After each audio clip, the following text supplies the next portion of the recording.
to another episode of the Cookie Talk. I'm Val, your host for today, and well, firstly, we'd like to welcome our special guest for today, MA. Thank you so much for having me. Yeah, we're really glad to have you here today. Well, so firstly, before we begin this episode, would you like to introduce yourself? Yes, of course. My name is Ming Yang, and a lot of RGSV students know me as MA. And I also picked up a Sydney name called Maddie, so that's probably all that you're gonna know me by. Yeah. Well, today we are going to mainly discuss about stress management and how your life abroad could be difficult for some people and how you handled it. Well, so firstly, it is like a podcast tradition for us where we bring two different types of cookies. So today we have the almond biscuits and the sesame tuile. Yeah. Yeah, so well, would you like to try some? I'd love to have the almond, please. Okay, here you go. Almond. Which one do you prefer? To be honest, I've tried it before, so this is the first time as well. Thank you so much. Enjoy it. You need some more? How is it? It's just like what I think it is. I love it. Okay. Well, firstly, to begin this episode, can you tell us where you are currently studying at and also the major you've chosen? So, I'm currently a student in the University of Sydney, and I'm pursuing a Bachelor of Education, primary specialized. So it's a 4-year degree, and I just finished my first year. Oh, that's nice to hear. Well, okay, let's begin with this episode. So as an RGSV alumni, we all know that you had to go through the rigorous IB diploma program. So we know that it requires a lot. So what was your experience like in high school going through such difficult programs and stuff? Well, I know you guys have choices now, but I didn't. So I had to go through the IB program regardless. Yeah, it was the only choice that we had. And obviously you guys know it's a 2-year program. And basically I did everything in the second year. All of my IAs, EEs, all of the exam preparations in the second year. I think it was because it was very new back then as well. And so there were a lot of troubles with the deadlines set out for students, but we managed. And I'm grateful for that because we got to spend the first year focusing on our CAS. So I finished my CAS project in the first year, which I'm so glad I did. I'm so glad I did.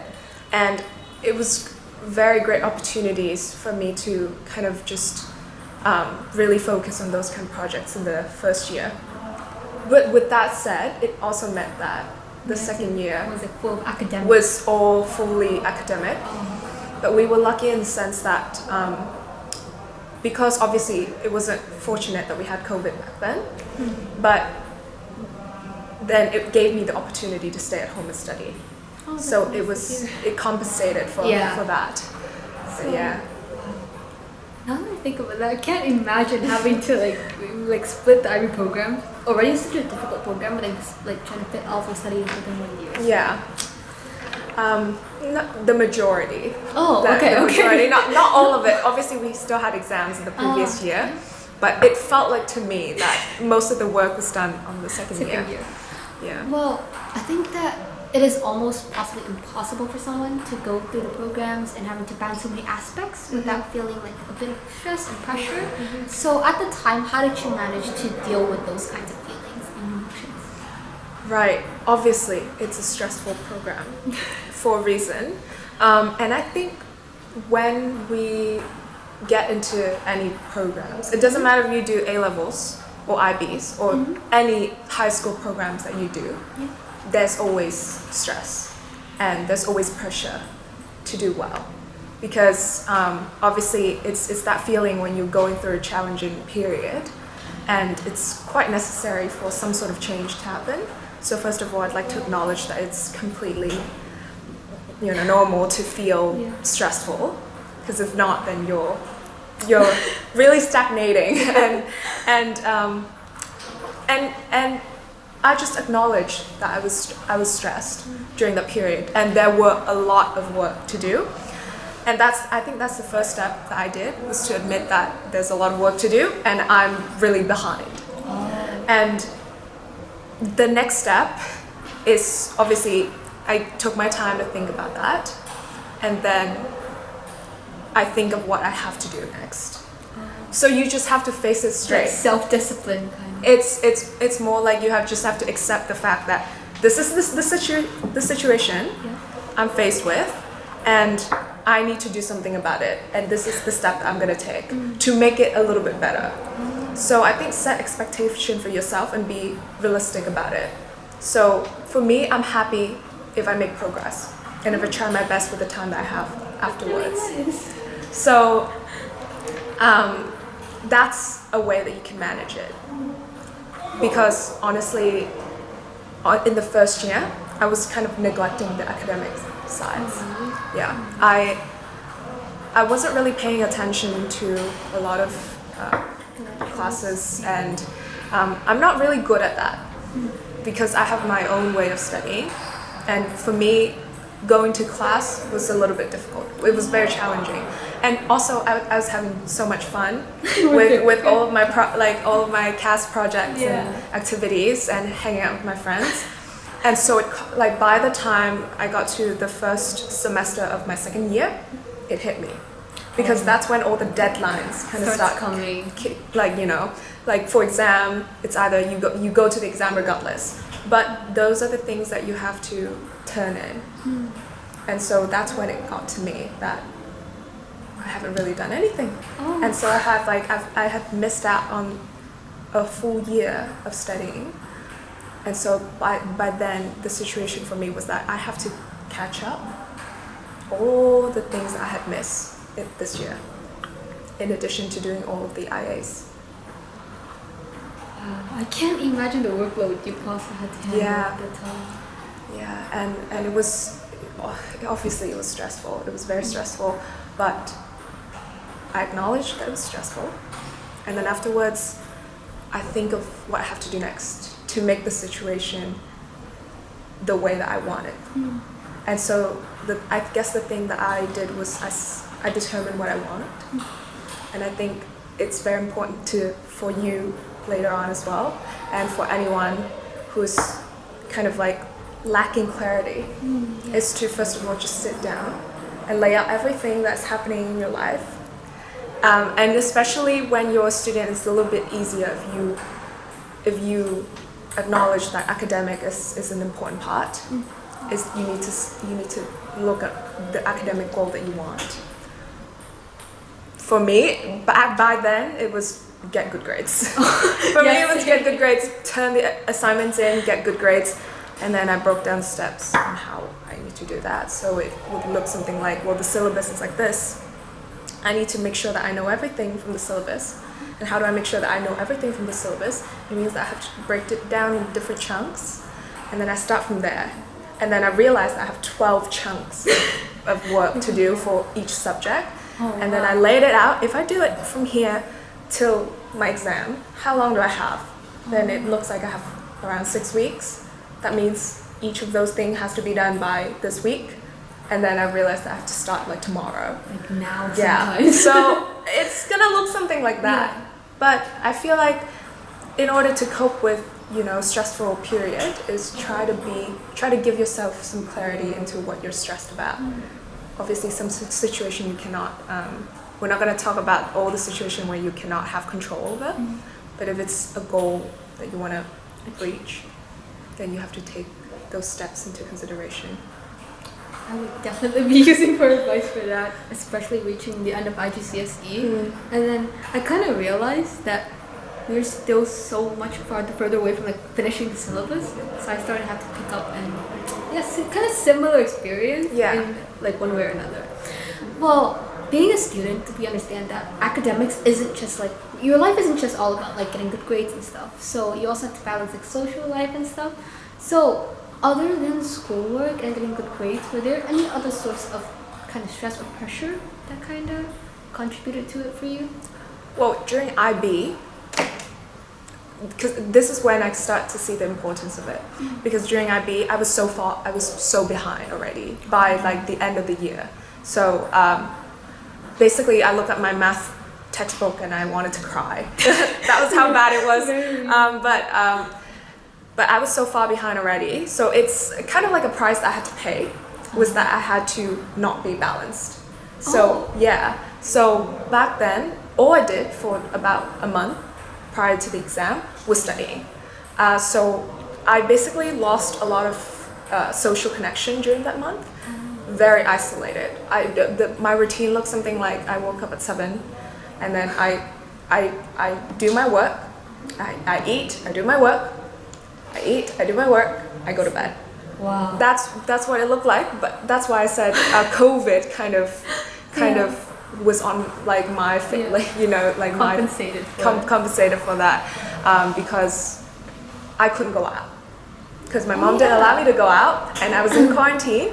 Everyone else was in quarantine, but occasionally they still go out. Occasionally people still have like friends and family over, but I couldn't, and at some point I chose to not, because I realized that if I did, I would not be able to have enough time to do what I needed to do. And so that's when I kind of like said, that's what I want, and I have to willing to pay the price that it takes to get to what I want, because I've missed out on so many things beforehand.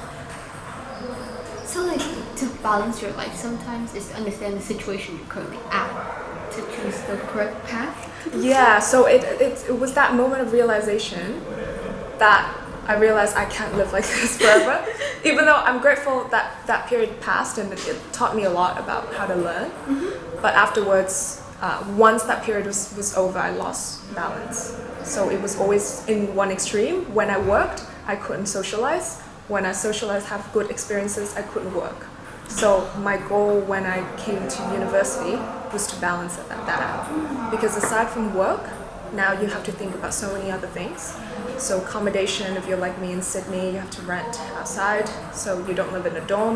You have to think about what to put on the table to eat for yourself. You have to think about how to manage your finance so that you don't go broke by the end of the month. You have to think about building relationships in a new city that you've never been at, and studying, obviously, working, keeping you sane, managing stress. And so that was the goal. The way that I worked on balance was, I don't know if you heard, there's this thing called the Wheel of Life.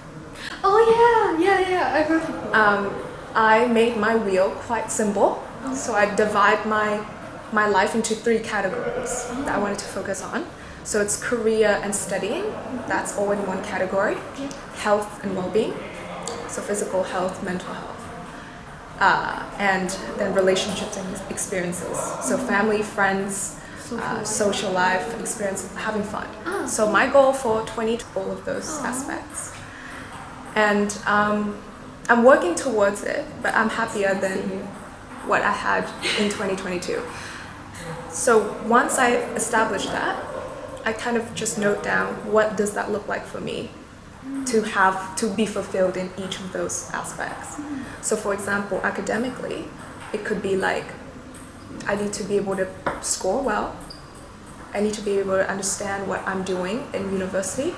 Score well is obvious because I don't want to waste, my time studying in university, doing something that I'm gonna have to do for the next 4 years and not put some effort into it and get the best out of it. And career development. So theory is one thing, but practical experiences is another thing. So find work. So those are what it looks like for me to be fulfilled in my first year. Well, that's what I thought at the beginning of the year. And you just have to start with the idea. And then for health and well-being, it looks something like, I don't want to sabotage my sleep for schoolwork. So I want to have 8 hours of sleep a day. And I want to deliberately exercise 3 times a week minimum. And then I want to eat home-cooked meal with enough macronutrients to fuel my body. That's what it looks like for health and well-being, mentally, physically. And I want to have space to deliberately think, something like that. That was what it looks like. And for relationships and experiences, I want to be able to do something new every week with somebody that I care for, either friends or family, that is non-academic. And then I want to plan for occasional traveling. And I also want to ensure that these experiences are different weekly. So then once you've established all the things that you want in all of your plates, you would realize that what is the next step to get to where I want to be in all of those kind of areas. And then you start breaking it down. Well, that means that if I want to be like, I would probably have to quit soccer, practice weekly, every night, because that's not gonna help me get to where I want to be. That I put. So I probably have to sacrifice that. I would probably have to wake up at around 6, because I would have to study like at 6, because I can't focus at 1, something like that. That also means you get to sleep earlier. Yeah, then you also that means you have to sleep earlier, and then if you're like me, you cannot sleep right away. You're gonna have 1 hour in bed. That means everything has to be done by 9. You'd have to be showered by 9, and then you cannot work until a certain time. You cannot work this many days a week. It's all of those things. So it all starts from the idea of what you want, but you have to take every area into considerations, and then you actually have to have a plan and work towards it. You can't just say I want balance, and then all of a sudden you join this and you join that without taking other aspects into considerations. So that's where I think kind of like balance is clarity with yourself. Yeah. I think to be able to balance your life in such ways also requires like a lot of self-discipline and stuff. So for you, how did you, I don't know how to say it, but like kind of train yourself to be self-disciplined enough to follow these plans? To be honest with you, I think the most important thing is that you have to set the environment for yourself to be successful. That's why I was very cautious before I subscribed myself into anything when I moved to Sydney at the beginning. So I took it very slow. So that's why I established those ideas first, to make sure that I have a vision, I have a direction that I want to go. And then from then, everything else that I do would have to be there to set up for whatever it is that I want. So you have to start, so that's why moving abroad is a perfect opportunity for you to restart that if you acknowledge that idea. So for example, start with something simple, and I'm sure a lot of people have heard about this kind of ideas before. Like for example, if you want to eat healthy, home cooked meal only, and you don't want to have takeouts, then you're going to have to set your environment so that you don't buy any junk food in the house, and you don't live with people who eat junk food. Or if you don't, that's in a fortunate circumstance where you actually get to choose who you live with, but also spend time with the people that actually do the same kind of things that you want to do, and you set up your environment for success. So do you have the tools necessary to cook a very quick meal? So for me, it's like an air fryer, because I can just pop it on, pop it off, and I don't even need like oil or something. So those are the little actions. So once you have your direction, you will do everything. You'll set up your environment so that it can only push those things to be the easiest thing that you can do.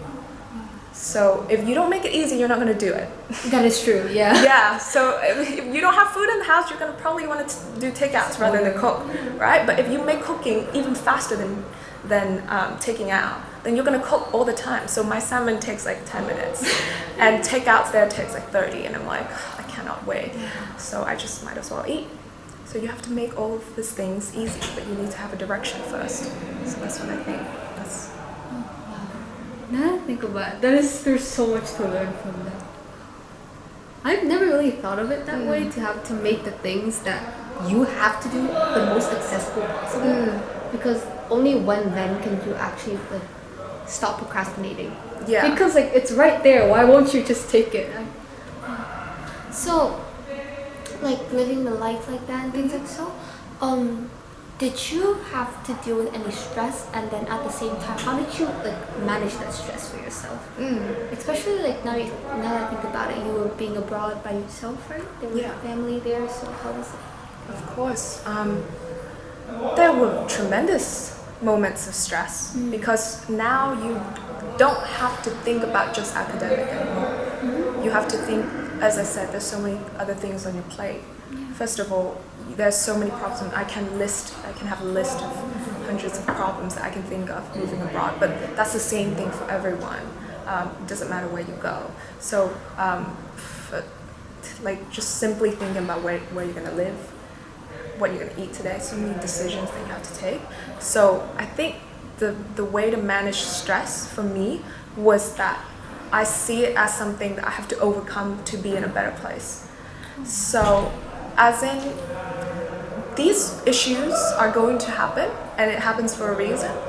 And if I neglect it now and I keep pushing it further and further and further, I'm gonna meet it again. So I might as well do it now so that I don't have to meet it again. And and also I think there's an idea where it says you choose your suffer. Because if you don't do something, you also suffer the consequence of it. Yeah. But if you choose to do something, it will be hard at that specific time. It's also a way of like, just go to the gym, sounds like suffering to you, but at the end of the day, there's two outcomes. So which one you're gonna choose? Because you're gonna be stressed either way. Yeah. So that's also a mindset that puts me in place. But going back to the clarity thing, once you have a direction for yourself and you do everything in your power to go through each situation one by one with what you can control, then you'll manage stress a little bit better because things gets clearer and clearer and clearer, and there will be a little bit more certainty as you make progress. And even if you make progress and you feel like, oh, I'm failing, or like there's a setback, at least you know that, oh, that means I'm not going to go this way next time, I'm going to go this way. So if you continue to work forwards, that's how you manage those stressful periods. You just have to look at it. And don't forget to have support, to reach out. Because I think it's very normal for everyone to feel stuck. It doesn't matter how old you are.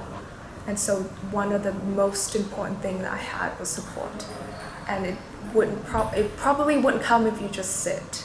So, because people won't know. So that's why if I'm struggling with something and I really feel like I can't find the answer to it, I would ask somebody that might know it. And that has been, so get support, find support. Oh, wow. That's really helpful. Yeah. So now that we're kind of leaning towards like being able to seek support and seek help for yourself, being abroad, you were like by yourself, away from your family and your friends. So how did you manage to find ways to like stay connected with them and then also like maintain a relationship and then also be comfortable enough to always seek out and ask for support from like the closest people? It's good. Well, I'm very lucky in the sense that I had established relationships and families and friends back home, like before I left. And so those connections were strong in the past. And so keeping my communication during those periods was easy because we've already had those kind of connections. And if I just felt like, because I know who I can ask for what kind of help. And so it was easy for me to reach out when I'm like, oh, I'm feeling stuck a little bit here, or I'm feeling like I could have done this better, or I'm not sure how to do this. Can you give me an insight on what you think would be appropriate? Now, obviously, not everyone can answer all of your questions. Yeah. So one thing that really helped me was that I seek support there as well, of people that can be physically there. So, but I think it's very important because there's a fine line between getting the right support and people who actually drag you down. So because that's your environment, right? So I don't subscribe myself into any clubs or societies at the beginning when I'm not sure how it's going to look like. But I do go to welcoming events to meet new people where I can decide who I want to continue to get to know and have connections with. And so when I go through that, there are so many, from what I know of like the direction that I have, first of all, we need to determine what we want. And then if I see that these people are on the alignment of the path that I'm going forward to in any aspects, then they naturally just connect with you because they have a common ground. Yeah. And I understand this pressure of being, I might have to like subscribe myself into Be something or involved. be involved into something, but it doesn't feel right, and it doesn't feel like I'm looking at my direction and it's not supporting me to get to where I want. So I guess it's just that's when you just slow down and you just trust the process, and you will know when you make connection with people who share the same direction as you, but you have to establish that first, what it looks like for you in order to know what kind of support you need. But the moment that you know, like that's the direction that I need to go to, and these are the little steps, it's very easy for you to have people around you. You'll see so many people that can be there for you. Yeah, even if they can't help you to do that specific thing, it gives you a sense of clarity just to reach out and share. Express it, then you wouldn't. Yeah, and I probably wouldn't have been able to do what I had done without the people around me. So That's really nice. yeah, so and they want to help you. I think that's the thing. They want to help you, and yeah, so.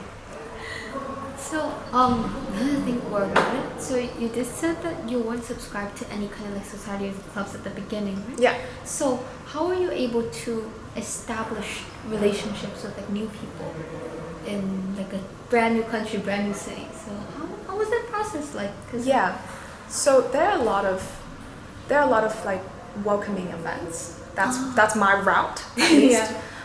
Also, I was lucky that I had some family there. It's not so I also had some support at the beginning, but I can imagine if you were there by yourself alone, it can be a little bit overwhelming. But there are always welcoming events. There are opportunities for you to just go, and even though you feel like I don't know the people there, and it might be like very like intimidating to be there, but just know there's a difference between like fully subscribing yourself there without knowing anything, but just be present and seeking new opportunity. Because when you're there, you get to speak with so many people, and when you speak with so many people, there are certain people that you will know whether or not you share the same kind of like conversation. So seek opportunity.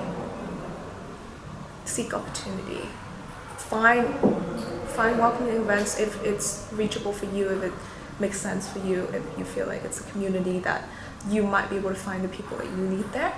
Why not try?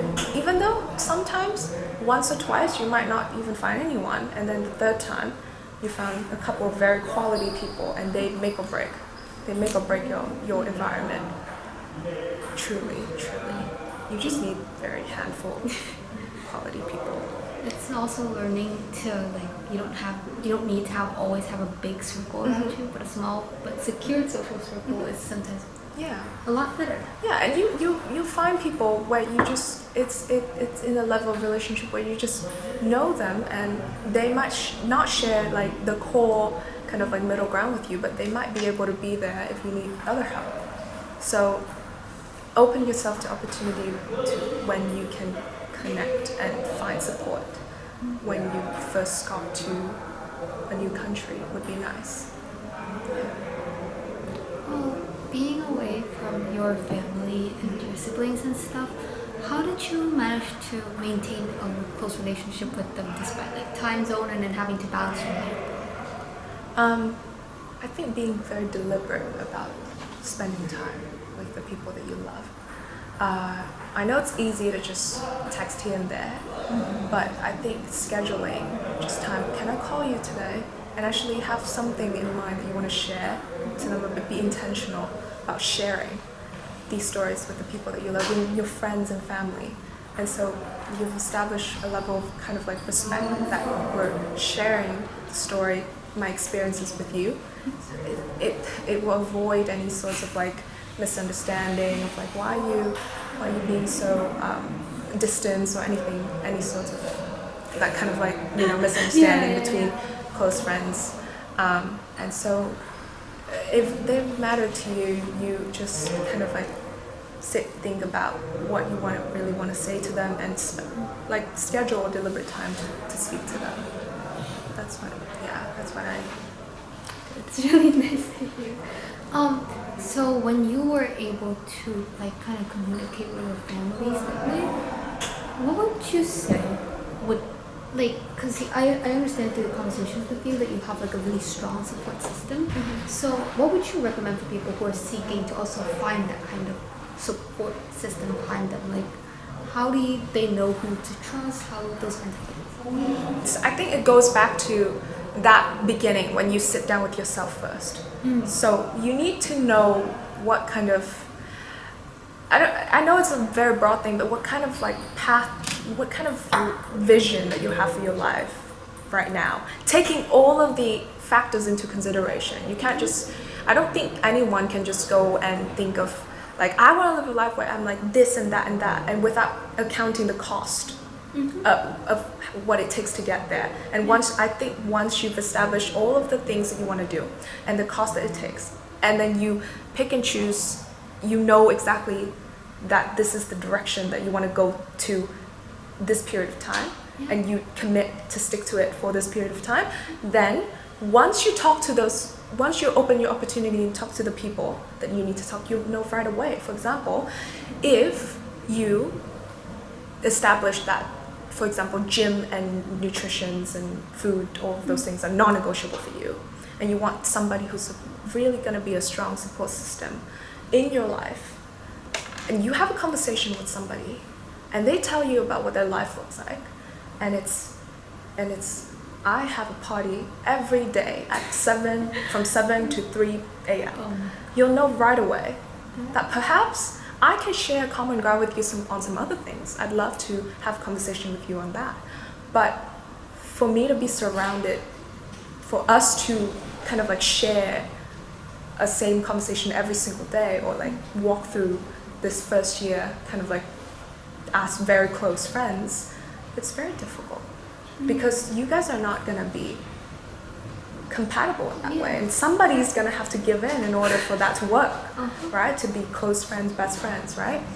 And so once you know what you want, like you just vividly know, I think you're going to find people who more or less share more similarities with you. Even if it's not perfect, but if it's 80%, you're going to be a lot more fulfilling than having 10 people who shares 5% of what you need, and then you're going to have to give in and get rid of all your priorities because you want to fit in or you want to be involved in this. So it's very important to have a conversation with yourself first, I think.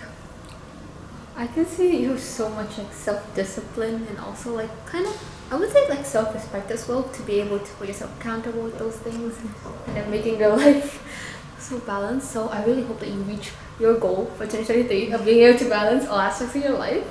So as the episode is kind of coming to an end, we always have our speakers to kind of provide some advice for for other listeners. So would you like to give some tips and advice to our listeners regarding like balancing one's life and also stress management? Well, I think we've basically debunked all of that at the beginning. I think the final takeaways is that I want to kind of just I think if you can just sit down with yourself and kind of think about all of those things that now that you're outside, especially if you're leaving high school, that you're outside, you have other things that you have to take into consideration, like not just your academic life, but your mental, physical well-being, your family, friends, and all of those areas that you think that are so important to your life. Think of what it looks like to have all of those things in your life, ideally, so that you establish some sorts of clarity and direction with yourself, and then find the people that can support you with all of those goals that you're trying to achieve, and always reach out to those that you think would be a great add into your life like that. And just know that stress is normal. Just know that challenging times are absolutely crucial in order for you to get through all of this years of learning and working. But eventually, when you be honest with yourself about it and you try to find a solution to it and you have the right support, I think you're all going to be fine. So while being abroad could feel like a tad bit stressful and overwhelming, I think understanding how to like manage your stress and balance is extremely helpful, and especially with your life abroad, being away from family and friends and things like so. Thank you so much for coming to our today's Thank you for episode. having We're really me. grateful to have you to share your own stories and experiences. So this was the end of the cookie talk, and we hope you've enjoyed this episode. We'll see you next episode. Bye.